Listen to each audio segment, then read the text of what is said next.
Assalamualaikum warahmatullahi wabarakatuh.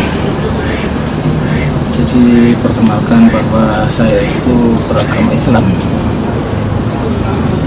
Mungkin semenjak lahir, karena orang tua saya nggak ngakui agama lain selain Islam. Dan saya berasal dari Banyuwangi, jadi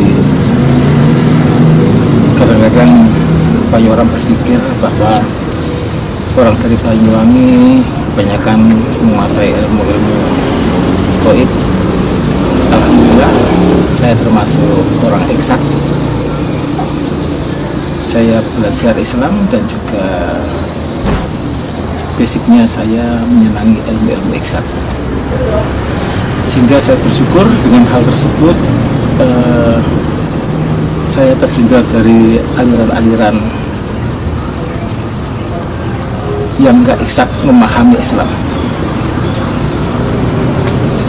Meskipun begitu, Islam saya, Muslim saya itu adalah Muslim minoritas di negeri ini, karena sebagian besar pemahaman Islamnya tidak sama seperti saya. Jadi yang sama seperti saya mungkin nggak banyak. Jadi yang membedakan adalah saya mengakui bahwa Allah itu Esa, bahwa untuk berdoa terhadap Allah, meminta kepada Allah, hal ini yang membedakan saya. Jika banyak dari mereka membaca amalan-amalan, mengulang-ulang ini sekian kali, saya tidak melakukan yang saya lakukan, berdoa atau berdoa kepada Allah. Bagaimana kita berdoa sama Allah? Tentunya saya tidak membaca ini sekian kali, karena itu Nabi Muhammad tidak pernah melakukan itu. Tapi Nabi Muhammad selalu mengajarkan bagaimana cara kita berdoa. Dan disebutkan juga dalam Al-Quran, meskipun saya nggak pintar, tapi saya berusaha untuk memahami. Karena banyak dari Al-Quran itu berisi kata-kata tidakkah kami berpikir. Jadi Islam ditujukan untuk orang-orang yang berpikir. Karena orang-orang yang cuma mengikuti itu akhirnya bisa, dia tidak tahu bahwa jalan yang diikuti itu tidak sesuai dengan Al-Quran dan Al-Hadis.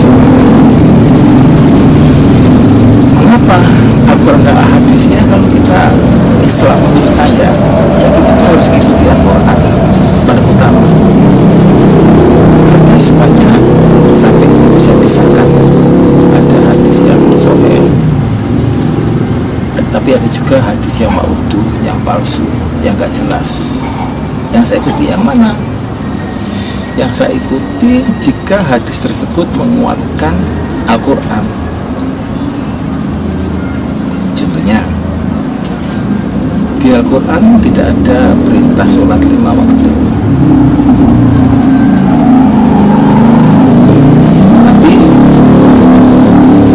banyak kata-kata sholli, ingatlah pada Allah. Dan kemudian Nabi Muhammad menjabarkan dengan sholat 5 waktu melalui peristiwa Isra Mi'raj.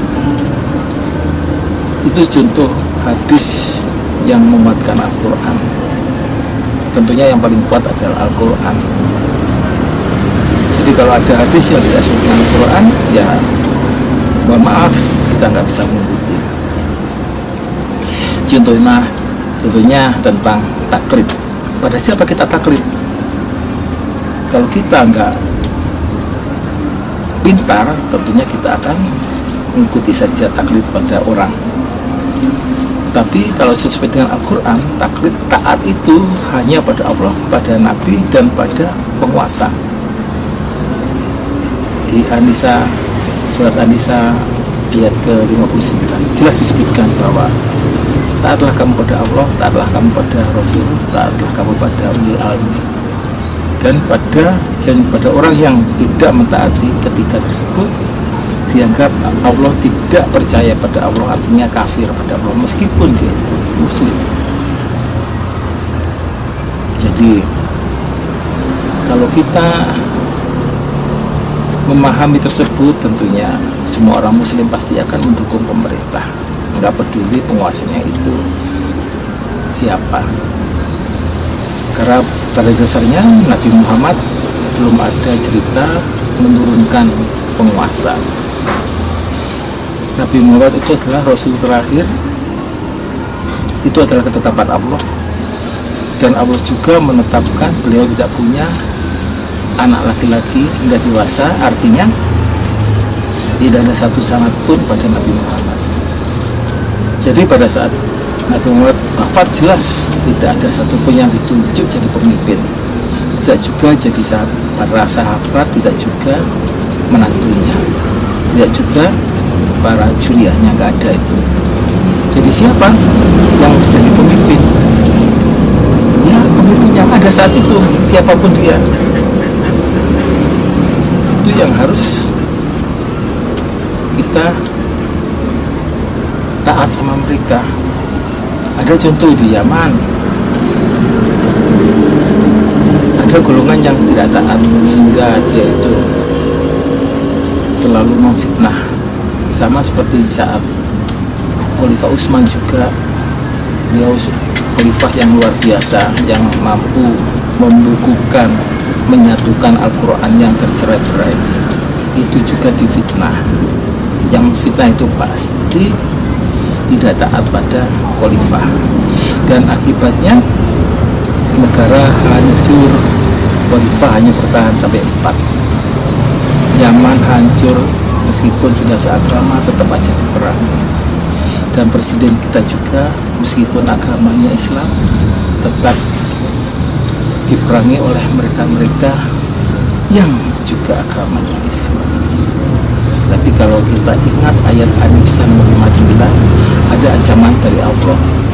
Barang siapa yang taat pada Allah, pada Rasul, pada ulil ilmi adalah tidak beriman pada Allah dan tidak juga beriman pada hari kiamat.